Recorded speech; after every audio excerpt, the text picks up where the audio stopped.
All right. Good evening, everyone. On behalf of everyone here at the Durham, I want to welcome you to tonight's event, which is called An Aerial View of Omaha, with none other than Kenneth Bé, who I will introduce here in just a second. My name is Abby. I know I've seen a lot of you on these virtual Zooms before. Thank you for joining us. I am the Director of Education here at the Durham, and I have the absolute pleasure of introducing tonight's special guest. But before I do, I want to take a minute to thank the sponsors of the exhibit that inspired tonight's lecture. That exhibition is called Omaha Uncovered, Revealing History Through Art and Story. Some of you hopefully have already seen it. If you have not, we'll make sure to remind you at the end to stop down and visit. Those sponsors include Kiewit, the D.F. Dillon Foundation, Humanities Nebraska, Ramona and Daryl Hammond, the Gilbert M. and Martha H. Hitchcock Foundation, Whitmore Charitable Trust, and our media support is provided by KETV. So give a big virtual thank you to them. A brief technical note before we proceed, we do ask that you stay muted and with your video turned off so that everyone can focus on tonight's presentation. Please do feel free to use the chat. We can actually see it right down here. So we'll monitor questions throughout and we should have some time for Q&A at the end as well. The best way to view the presentation is in presentation mode or speaker view. That way we will be large on your screen. You can do that by clicking the top corner of your Zoom window and adjusting that view. If you're seeing lots of little boxes and we're not very big, you might want to change that. I will also note that the presentation will include at the beginning here a few photos that Kenneth has provided. We will switch between those, and so you will want to make sure you're in speaker mode to be able to see that as well. And now it is my pleasure to introduce tonight's speaker. Kenneth Bé is originally from the Hudson Valley region of New York, and he did his graduate studies in art conservation at New York University's Institute of Fine Arts. He's worked as a painting conservator at the Cleveland Museum of Art, and most recently at the Ford Conservation Center since 2008. So he's been with us in Omaha for several years now. The Ford Conservation Center is a regional conservation facility, and it operates as a division of History Nebraska. Their services include three-dimensional objects, paper, and of course paintings, which we'll be talking about this evening. The work in the painting lab of the Ford has included both traditional and contemporary pieces, oils and acrylics, modern materials, on-site murals in public and private buildings or projects such as the one behind us, and even stage curtains and backdrops. While talks about the conservation of this particular painting for the purposes of this exhibition just in earnest really started a few months ago, I know Kenneth has had his eye on this painting and getting to work on it for many years after first seeing it in our photo archive. So let's get to it. Welcome, Kenneth. We're so excited to be working with you on this project and to have you on display here at the Durham. So those of you watching at home, if you haven't seen the exhibit, we are on stage in the middle of the exhibition right now. I was hoping you could start by telling us a little bit about the painting itself. I know you and our team did some great research leading up to this exhibit and figuring out where this came from and what it's all about. So I'll let you take it away with that. I can say a few words about it. Thank you very much. It's a pleasure to be here. And thanks from me too to all the sponsors of this wonderful exhibition about conservation and about what the Durham does very well, which is preserving its collection. I'm going to talk about this painting behind me, the topic of tonight's talk, but also the main focus of this exhibition, Omaha Uncovered. It is a rather large, I would say it's about maybe 10 feet, 9.5 feet wide by about 5 feet tall. An aerial view, a bird's eye view of Omaha, and it was painted in 1905. So if we could move to the PowerPoint, I could show you a few more things about it. Okay, so here you see the whole painting. You can see just a little bit of it behind us, but that's how it looks in its entirety. And for those of you who have flown, many of you, I'm sure, have flown into Epley Airport over Council Bluffs and looked out over the city. This is, in fact, the aerial view. You would see if you were coming in on an airplane, you would probably be a bit lower in altitude than this. I did that recently, and I know that for sure. It's remarkable because in 1905, this painting was painted as I'll tell you, with no help of an airplane, and even certainly no help of a hot air balloon with photographs. Which was something So they did at the time, right? it Is was. use We hot know balloons. even in the Civil War, you know, a good 40 years earlier, they were using balloons for reconnaissance, and perhaps maybe able to take photos, but at least they had people going up, able to record what they were going to see on the battlefields. So if we keep going to the next,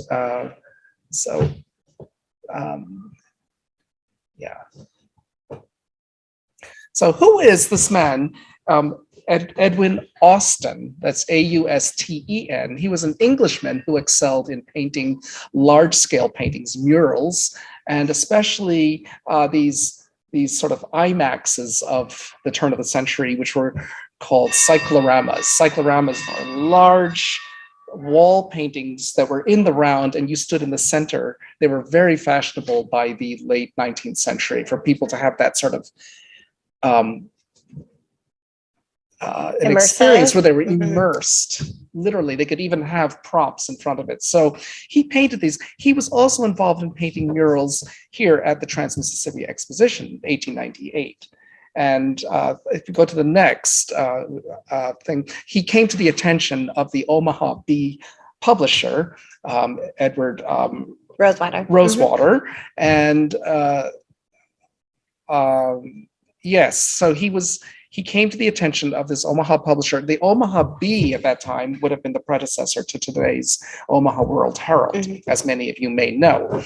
And Austin, who was quite renowned and very successful and had a lot of commissions in that time, really did not want to do this project. He really had to be convinced and pretty much almost bribed into doing it. But this was a special moment for Omaha, for they were about to celebrate their Jubilee 50th anniversary of the city's founding.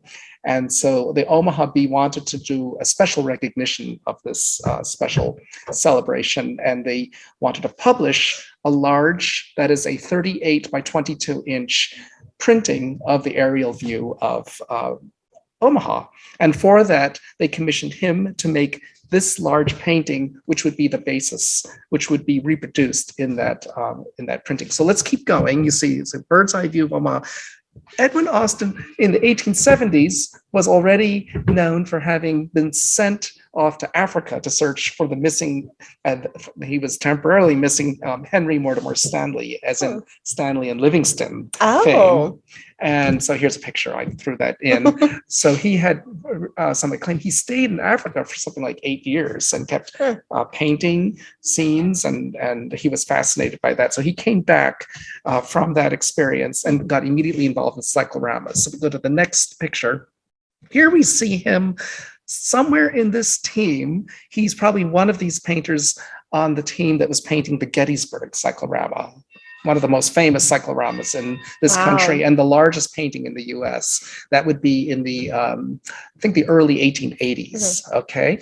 And then if we go to the next, this is how the cyclorama looks today. On the left, you can see where they have all this special technical apparatus where people can view the painting from and see it. It was just recently restored in the last couple decades and given a new home at Gettysburg. So going on to the next, the amazing thing about his painting of this scene is that it was painted without the use of an airplane or photography.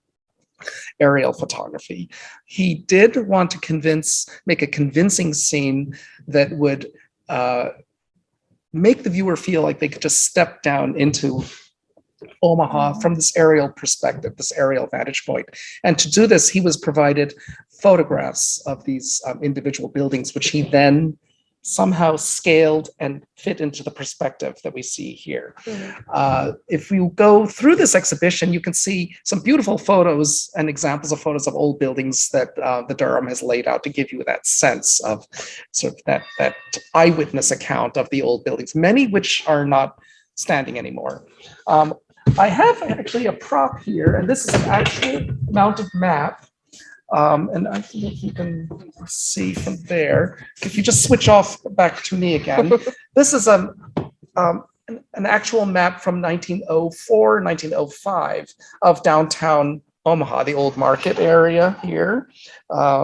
This is the 480 bridge. This is now where the Lewis and Clark landing is. But all these buildings match one for one to the buildings you see in the painted image. And we know that he used a map and he used these old photographs. And from that, and probably maybe even topographic maps, he was able to place the topography, the hills, individual streets, parks, green spaces, everything done in a technique that we kind of call in art historical terms a grisaille. A grisaille is a gradation of blacks, grays, whites, and so forth. I don't even think there's much brown in this picture. It's really painted to look almost like a photograph. And that's kind of an interesting thing at this time in painting history, when photography was coming into its fore. Painting was very much mimicking photography. We're having realism influencing from photographs into paintings. And we also had early photography in the 1880s and 90s trying to be more impressionistic and imitating painting so that it could have its own sort of stature as its own separate art form. So we had photographs that are trying to look like paintings and paintings look like photographs. I've actually had a couple people say to me when they saw this painting, the image of it in our marketing materials, say, "Are you sure that's not a photograph?" Right. Yes, I've had that response too from many people, and that's a nice thing. I think the artist would probably be very pleased to have known that. Yeah. Now, to add irony to it, you do have a digital replica or photo of this, and that really is a photo which is mounted on a different wall here. So while I'm working on this picture from a distance of about 5 or 6 feet away from the visitor, you do have an opportunity to get close to the painting by getting close to the facsimile, so you for yourself you could see certain buildings you would like. Now we go back to that that PowerPoint again. I will just continue a little bit further. So going on. Yeah, so this is a rather poor reproduction, but it shows this is actually made from an old reproduction of that 38 by 22 inch sort of folding insert that went into the B, and it came out. This was painted in 1905, and he apparently painted it within just a few weeks, which is remarkable. Wow. And the production of that print for the Omaha Bee came out on January 1st, 1906. So it's right on time. And so we don't, my understanding is, at least here at the museum, we don't actually have the paper that it came out in, other than maybe this image of it. Yeah, I'll tell you, if anybody out there has that image and wants to bring it here to show us, we would love to have that. Okay. Yes. So let's go on to the next. This is kind of something that just came in recently, and a visitor showed this to me. Actually, a volunteer here at the museum had this little postcard, and this postcard is a colorized version from maybe a decade later that was made exactly after that print. In every detail, it compares to it. So that's just kind of an aside, but it shows also that this image, this aerial image of Omaha, perpetuated through the distribution of postcards. I believe this postcard was actually found in Germany, of all places, in a shop. I wonder how that got going there. on to the next. And so just a few glimpses here. Of course, I have to show this image first because we see the train tracks, and just to the right of center is in fact the Union Pacific, the Union Station. Now, not this Union Station. So just to fact check everyone watching, hopefully you caught that. But this painting was before the current station was built in 1931. Yeah. So this now you can see the cursor station showing it right there. Yeah, so that's 10th Street. Okay, so let's keep going. And a few other glimpses. Here you see the 480 bridge, today's 480 bridge at the lower left, going straight down into Dodge. And the Lewis and Clark landing has replaced what was a lead smelting plant, which many people in Omaha may remember when it was finally taken down and dismantled. That sort of Capitol white gleaming building off to the upper left is the old courthouse. That was a courthouse building that was just up for a few years, which he captured in this painting, which was then demolished and replaced. And I think that was then replaced by yet another structure. But the location is absolutely where the courthouse is today. Okay, keep going. And yeah, so here's just a glimpse. If you see the end of the city in this image, that is about 40th or 50th Street, Wow. the end of Omaha. Beyond that, it goes out into the fields, which is now 96, 72nd Street, and so forth. Probably the horizon takes you to about maybe the edge of the city boundaries on the west side. Going on, and yeah. So I think you should get this impression that it has this sort of tawdry, kind of yellowish, brownish, kind of polluted look. And that is largely due to the varnish layer that has discolored over the time of the age. The painting itself is in actually really, really good condition. So let's go to the next image, and I'll just show you just 2 or 3 more images.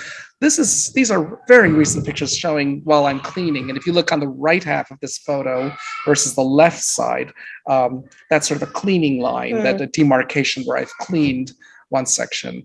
It is not a super dramatic difference, but it is enough of a difference that everybody who comes in can immediately see the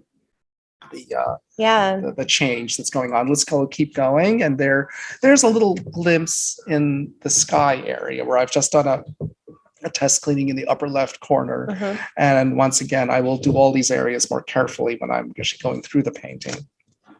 Yeah, I think that's it. So, just so you can see, when it was leaning on the wall, I would stand probably just slightly taller than this painting. I'm about 5.5 feet tall. So it's quite a large and impressive scene, and one that has not been seen by the Omaha public for the most part, because it hung in for several decades in the photo archives room. So people certainly could see it. And then before then, it was held in the storage collection of the Jocelyn. And before then, we don't know when it came out of the Omaha Bee, but it was certainly in their holdings for a long time.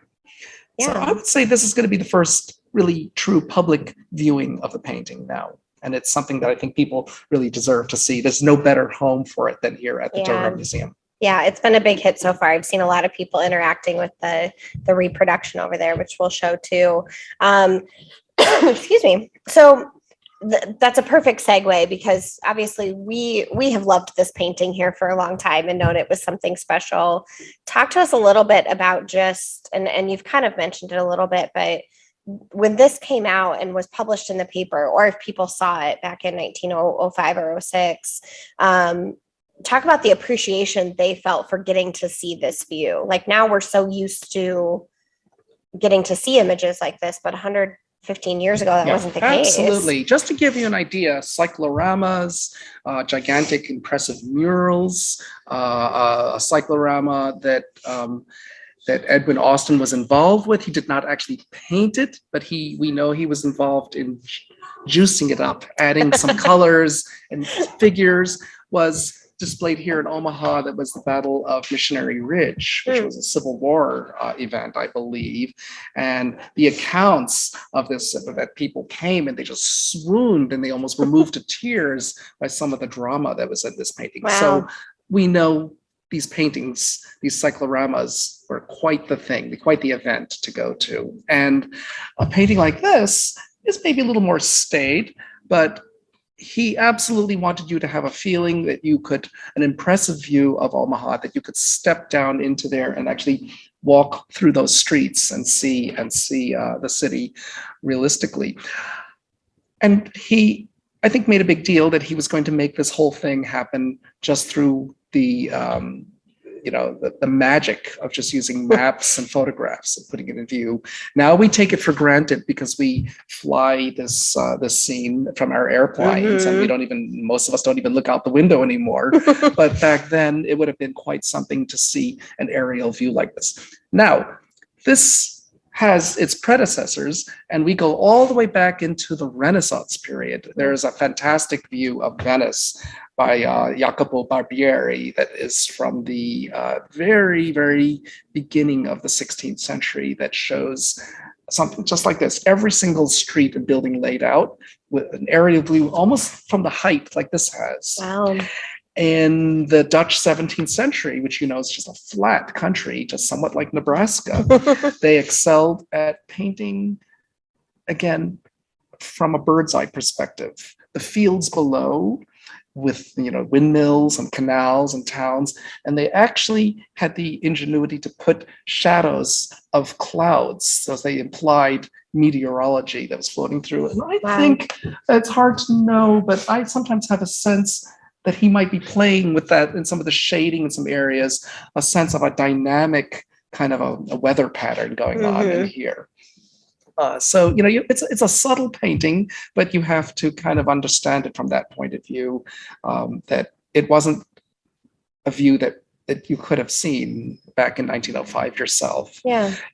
Fast forward to the age of flight, by 1920, 1925, I think it was readily available to see aerial photos, and people had a big, great understanding of what their cities and land looked like. But at this early date of 1905, I think this was absolutely the most magnificent celebration of the city's jubilee that you could make a big bird's eye view like this. Well, and like you mentioned, and just in our research for this exhibit, and we do a lot with the photo archive, and we'll get to that. Finding out so many of the buildings that aren't there, and like you mentioned, the courthouse, and I think a couple others that we highlight that weren't in Omaha's history for very long. Of course, at the time, he didn't realize he was capturing some short-lived existences of buildings, but to be able to go back and research that now is pretty neat. Came at a good time. So, and of course, right in the foreground, we have here's Old Market, but we have, of course, Jobbers Canyon, and it's just nice to see that representation how that of looked, Jobbers at Canyon. that time. Right? Absolutely. Yeah. Well, let's get you. You mentioned in passing that the painting isn't in too bad a condition. You said it's not. It's in pretty good condition. Yes. But talk to us more about the condition. Obviously, this painting is over 100 years old. And how have you found the condition to be? And maybe let's get into the nuts and bolts of your process a little. In general, one should know when you go to museums like the Jocelyn Art Museum, many paintings have been through many histories and treatments in their lifetime, and they continue to be looked at and treated as necessary. And so this painting too has had some kind of remedial work done on it. There are a few small tears, some scratches. It's overall in excellent condition. If I were to rate this on a scale of 1 to 10, I would give this kind of a 9.7 or something like that. It's really, truly remarkable. But it does have a protection to guard it against any kind of sagging or weakness, structural weakness, and that is it is lined to a secondary canvas and then put onto a newer stretcher than the original one. And so there are clearly, if you look along the edges, you can see that newer canvas poking out along the sides, and that's perfectly fine. And then it has been varnished, and under the varnish, there is a certain amount of retouching of someone else who's been there before me, and it covers little areas, cracks and losses along small tears. And as I'm cleaning, in fact, I'm removing the varnish with a solvent, which is a yellowed varnish. The varnish has become yellow through oxidation, and so it discolors over time. And that's when you see a painting that is so yellowed, it seems kind of compressed. The space, it seems a little less interesting. The color is a little less vibrant. And in the swabs, you can see this one, I've done some cleaning. This is a clean swab. And so some of the swabs are coming off not just yellow, but even with a little bit of dark pigment. And that would normally be a warning sign to any conservator when they start removing pigment. But I'm very well aware with the solvents that I'm using and tested on this painting that I'm just removing some of the old restoration pigment of previous conservators or restorers. So that's what's going on. I'm just removing the varnish, and many people ask how long it's going to take. Typically, a treatment of a painting this size could take maybe a month, maybe even 3 weeks or so to do it all. But I'm not here just to clean the painting. I'm here to talk with the visitors and interact and teach. And so, when you come to this exhibition, you'll have a chance to ask me questions, and I don't mind being interrupted. That's what this project is all about. Absolutely. So I hope that answers many of your questions. Yeah. And I'm sort of curious myself how this whole thing came into being, because I'm just one little part of it. As she said, I'm on display here, but I would love to know how I came to be on display and what happened to bring me here. Yeah. So I think Bill Gonzalez and have met him in the past. Probably a lot of you watching do as well. Bill started as a volunteer and then was brought on board as a staff member in our photo archive. He has long been the go-to for finding anything in the archive. As a lot of you probably know, we have a lot of that digitized and you can search for it, but not all of it. And so Bill was with us for many, many years. He's newly retired and we're very happy for him. We miss him dearly. And Bill always loved this painting. A lot of us do, but it definitely had a special place in Bill's heart. And so, it was always kind of on the docket to consider a conservation project with this. And Bill's family was kind of the boost we needed. They wanted to do something for him. And as we started talking about conserving this painting, we saw a bigger opportunity. And so we did want to take a minute tonight to show you a couple other, just kind of from a distance, a couple other elements of the exhibit, because we wanted to use this as an opportunity or an excuse even to bring out some additional items from our collection, but also highlight other conservation and preservation work going on at the museum. So one thing we'll show you over here that I'm super excited about, this is a really neat section of the exhibit. We talk about the reason we may have needed or do need to conserve this painting. And so this section over here is called the archival enemies. And you can see some of the words highlighted there. Those light boxes that you see are actually, some of them are kind of bright on the camera there, but those all have objects in them that have been subjected to some different elements such as temperature, water, fire, different pollutants. And then it kind of relates that to this painting, which, as Kenneth said, hung in, we assume, in the lobby of the Omaha Bee for some time. In between there, we lose some of the history of this until it ended up at the Jocelyn and then transferred to our collection. So this is a really neat way of showing some of our items. Obviously, we do our best to preserve them now, but things don't always come to us in maybe the condition we would like them, or things happen. And so that's been a really neat learning opportunity. Another section in the middle that we kind of added to this exhibit is Bill's Flashback Fridays. So again, that was really the impetus for this, was Bill's love of this painting and the opportunity to be able to do this. And so we knew we needed to highlight some of his Flashback Fridays. Hopefully lots of you follow us on Facebook and you've seen those, but every other week we post one, and those are straight from Bill. Those are his recollections growing up in South Omaha. And so we were able to highlight some of those as well.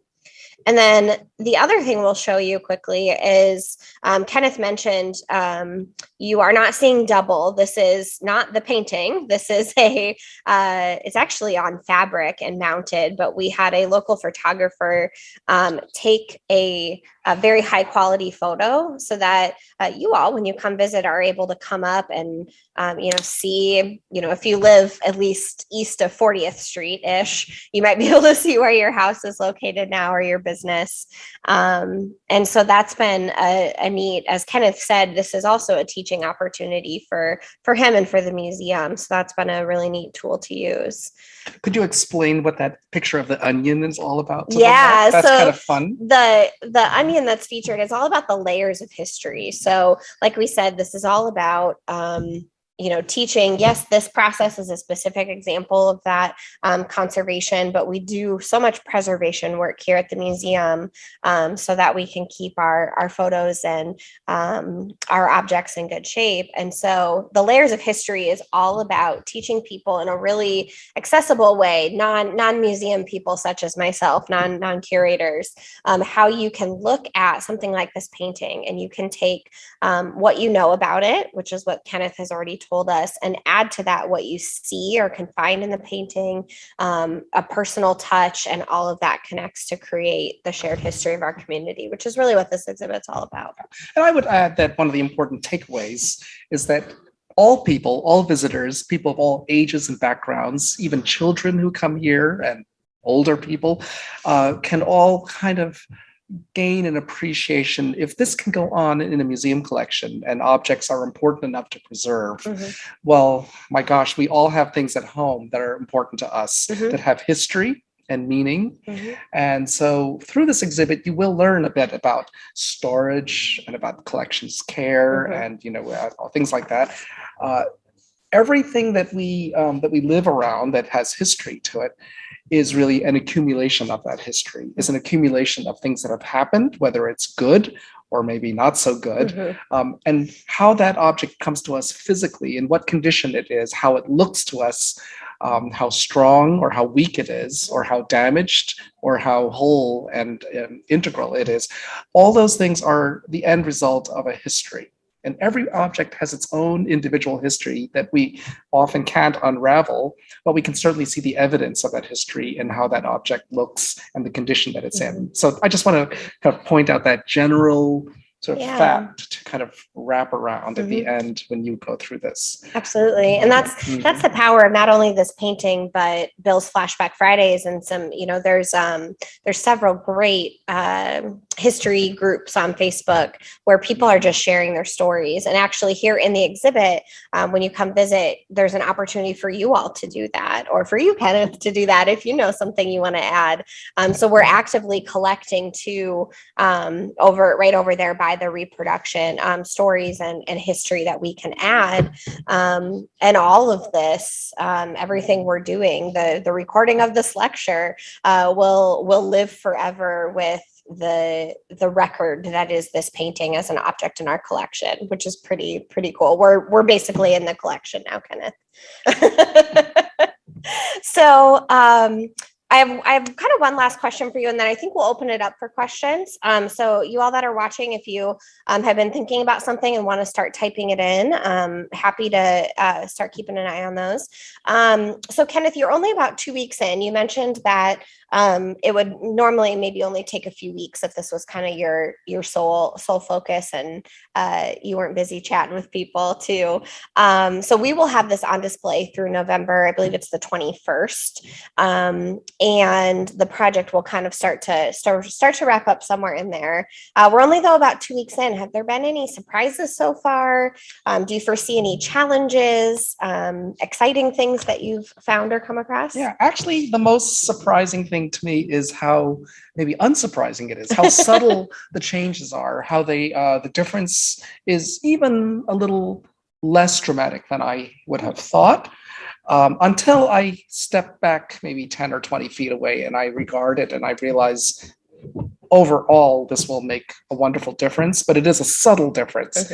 And so we have to understand that the cleaning or the restoration is when you're actually doing something that really changes a work of art, but the conservation and the cleaning of works of art is not always so dramatic in color and in tone and brightness. And we have to be prepared for that. Other than that, I would say my surprise is just how interested and curious your museum audience is. To me, it is a kind of an expected everyday event that I'm used to now for about 35 years. And so I have to step back and realize for other people, it is something novel for them to see. We actually it's not in our camera view to show you tonight, but we do have also an active we have a station from our photo archive set up. So we have interns or volunteers in here who are scanning photos. And we kind of joked a little bit about, well, people want to see that. But it's true for people who that isn't their everyday. It's a fascinating process just to learn about. As soon as you started saying that, I thought of the phrase, you can get too close to your painting, because which is a perfect fit, because when Paige and I walked in, we immediately saw a difference in the area you're working on. So it's definitely an exciting process. This is not a planned question, so I'm throwing you on the spot a little bit, but one thing I was curious about is, what will the future of this piece look like when you're done with it? Will the museum 50 or 100 years from now, what's the longevity of this particular conservation project? And kind of Yeah, that's actually a very good question, because for much of the time that the painting has existed, it has not been in a museum, and it has been vulnerable or at risk to all the stresses and the mishaps that could happen in a public hanging space, or even in storage, and being moved around several times during its lifetime.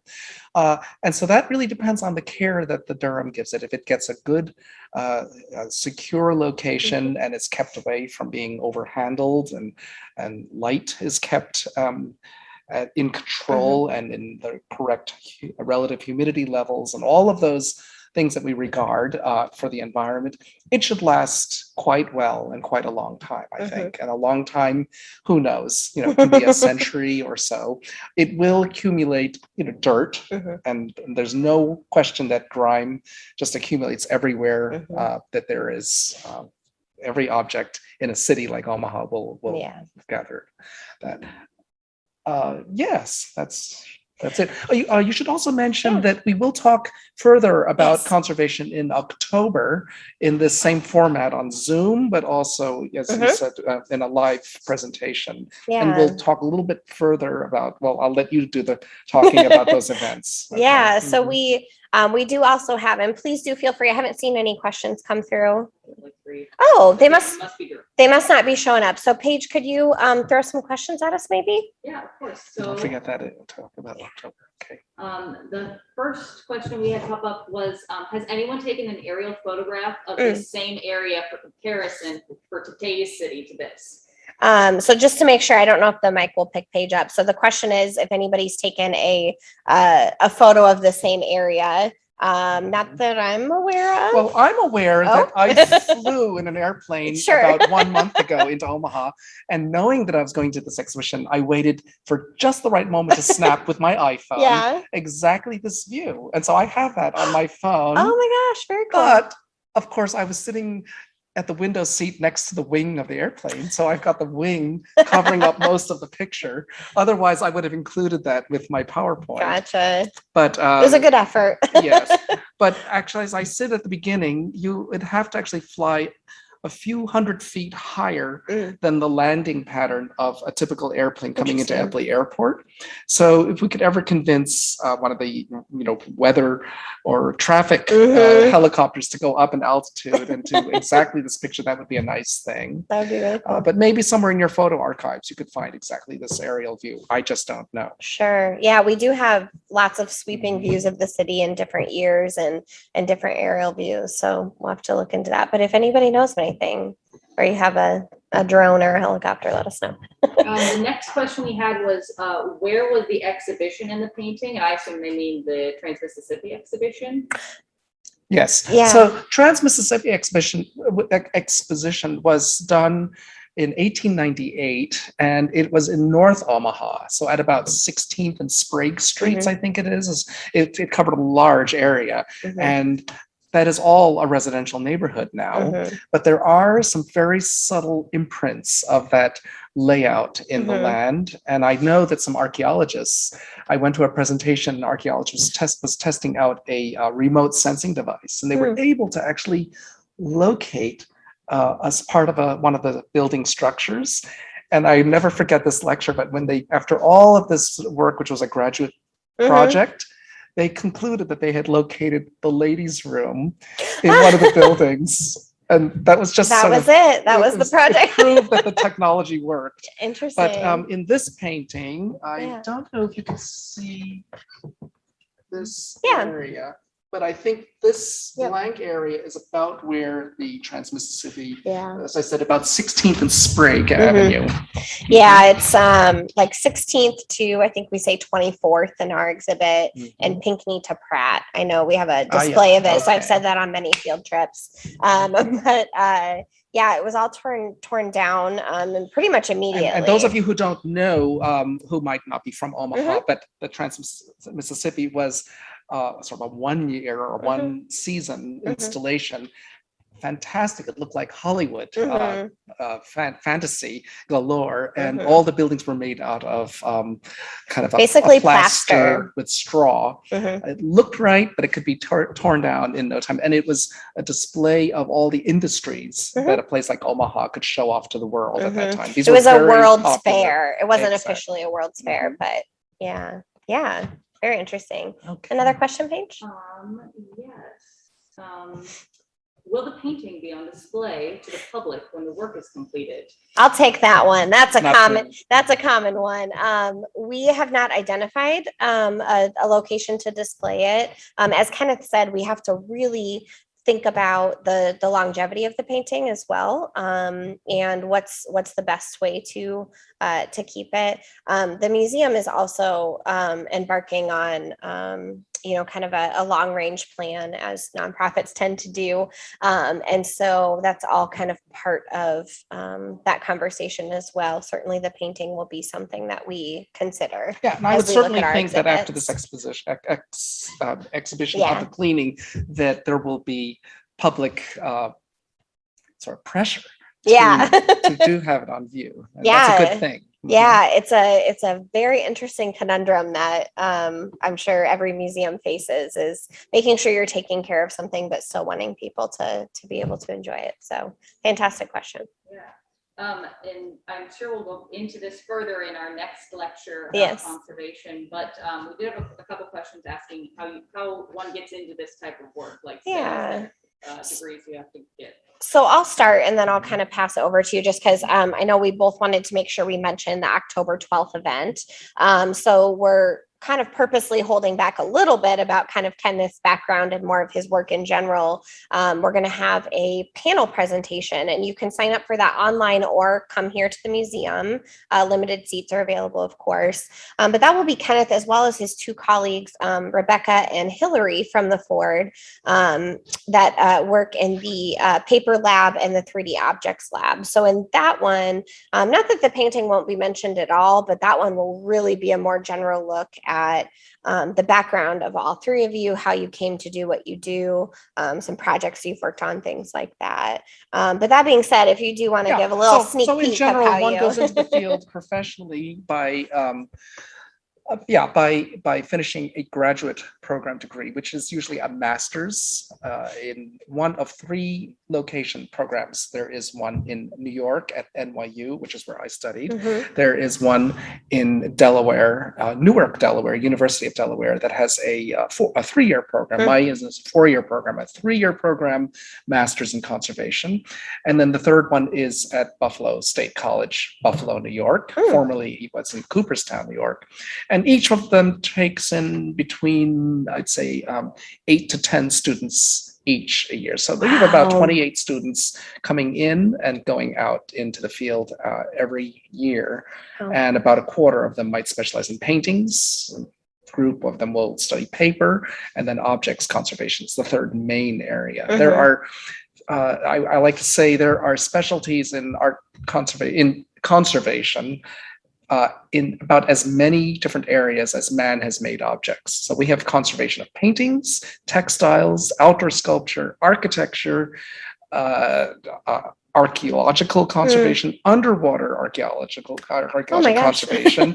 And we have conservators who work in museums like the Air and Space Museum, who specialize in industrial materials and work on space age materials like that. A new area that has just come into being in the last decade or so that's becoming very popular is time-based media conservation. And that is the conservation of all the digital culture that we now have. Digital memory, the projection on video and other media, and how that can be preserved and the meaning of preserving all that. So it's a large area. As I said, it's as many different types of conservation as there are the types of objects that we have in the world. Wow. I'm very excited for the October 12th event now. Thank you for that question. Do you have any more questions that come in? Okay. I do want to again mention that October 12th event. We'll see if any straggling questions come in as I kind of wrap up here. But that will, like I said, be a panel with all three folks from the Ford Conservation Center. We do have a couple of other things coming up in the meantime, though.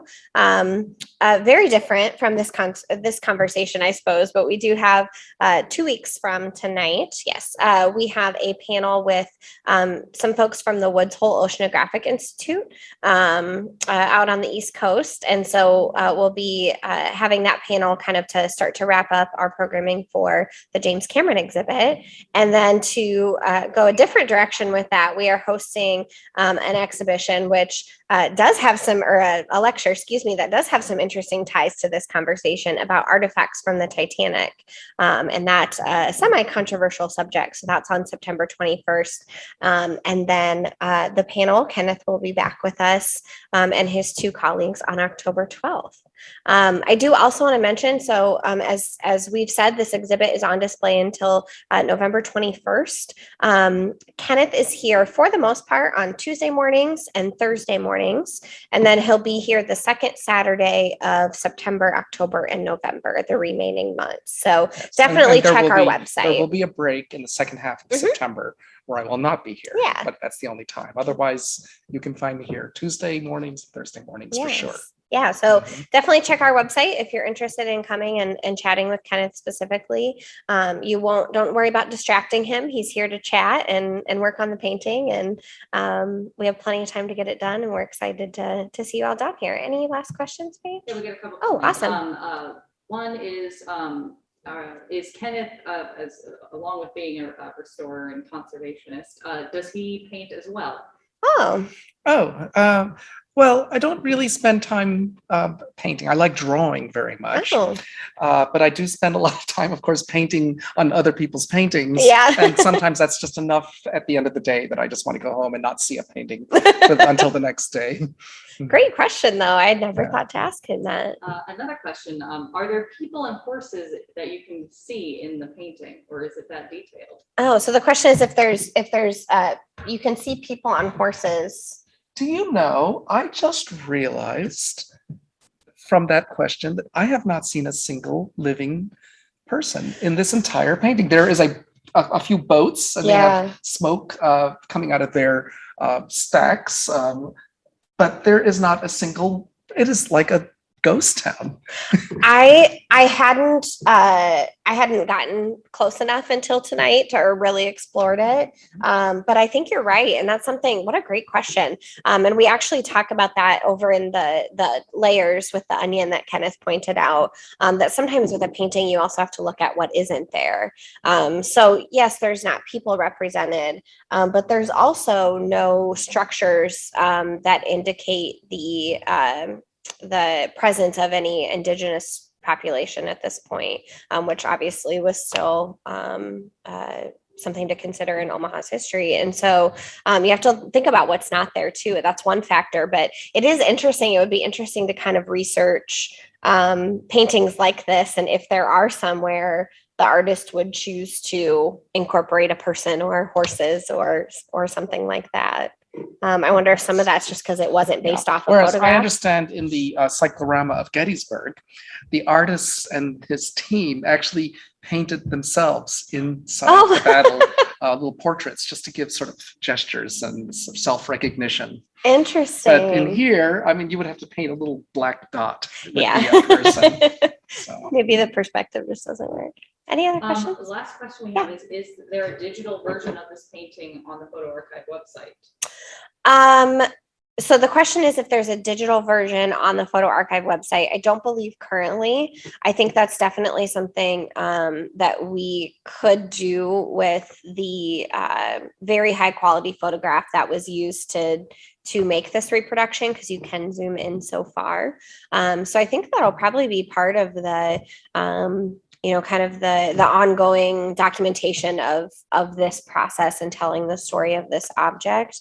There are obviously photos on our website for marketing and stuff. Those are a little bit more low resolution. You probably can't zoom in too much. But that's an awesome question, and I will follow up with our team. I'm sure that's a part of the process. So great question. All right. Well, Kenneth, thank you so much. I will see you again very soon because he's here several times a week. But hopefully several of you can join us for that October 12th event. Again, it can be virtual or you can attend in person. So make sure you sign up for whichever option you would prefer. And thank you all again for coming. It's great to see everybody. Thanks, Kenneth.